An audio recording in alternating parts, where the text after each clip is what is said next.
Hi, this is Diana, and this is my final presentation. I'm going to be making a digital composite to show storytelling and how I kind of use it in my art. So I kind of figured the best way to show me making a digital composite is to do a time lapse, as it's one of those things where you need to kind of see it to figure out what I'm doing. So digital compository is where you take a bunch of images and you kind of put them together, you shade them, you kind of make a huge collage, and so you make your own art. Like my Photoshop teacher once said, if you can still tell it was someone else's photo, it's not your art. So the type of art I like to do is realism with a sense of fantasy to it. So like a person swimming but have there be lights, or a landscape inside of an orb, or a wolf walking on water but have everything else be kind of realistic.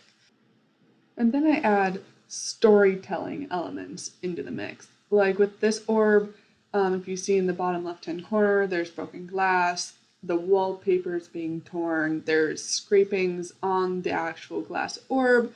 So you can kind of get a sense of, oh, maybe there was another orb next to it and it broke and it's kind of a worn out room and it's kind of been abandoned. And that's just the type of stuff that I love to put little details in and have people kind of imagine maybe what happened. So here is my final project, which each project I ever do, I always start out with a sketch. And this sketch is the reason why I do digital composites and not drawings. And then I start out with a background. I decided to use paper, and then I start trying to put together what's in my head. So with this, I had a basic idea of a girl sitting on the swing. I was thinking she'd have red hair. Everything else is kind of up for grabs. And so with digital compository, you don't have to use everything you're given.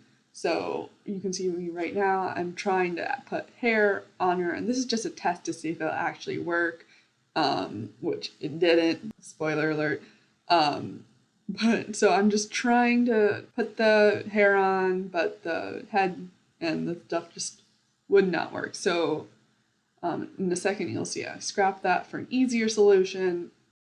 And that's the thing with digital compository is you have to be really, really flexible because, like a movie, whatever's in your head, like, is not what gets made because either there's a lack of photos for it, or it just turns out to be really, really hard.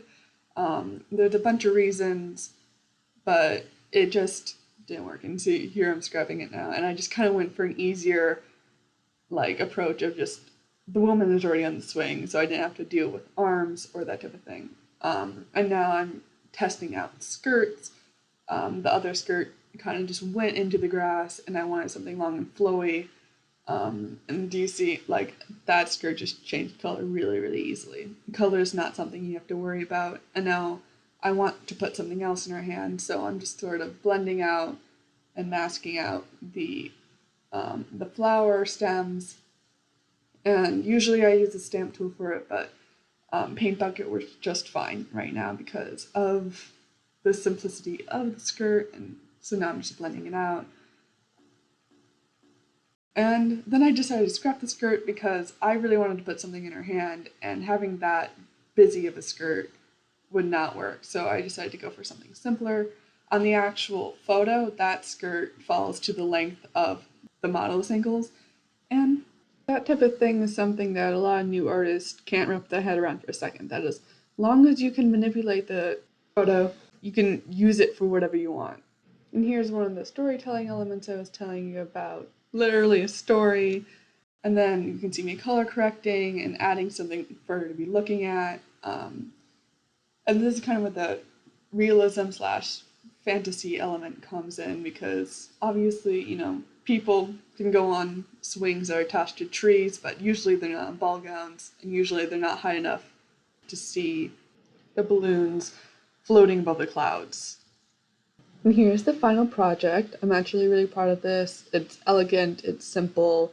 I've done some composites that are over 70 images big, and this one was maybe just, I think, 7 or 8, and then some of them are just like the clouds that used to be just a single cloud, and I just duplicated a lot. And this is kind of where storytelling comes in. Like, you don't know how she got up there. I added the book, which makes it seem like maybe she was waiting for something, and then she got distracted by the balloons and the way she's holding the book.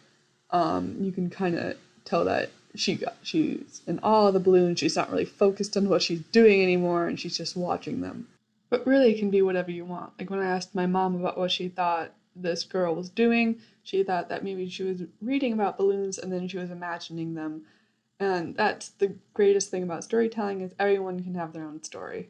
So this type of thing I really love. But then I also, you can tell I'm a photographer from it. Anyone who's a photographer, at least that is, because I am using the rule of thirds where she's a little bit offset. It's visually pleasing. It's a snapshot, like I showed you with those other photos that I've done.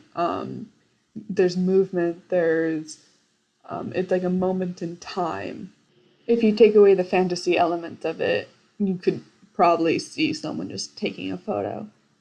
So, one of the things I mentioned in my essay was that I hated about art was the incessant need for interpretation. But then I also talked about how storytelling was not that because everyone can have their own story. Everyone can like say how she got up there and it'll all probably be different.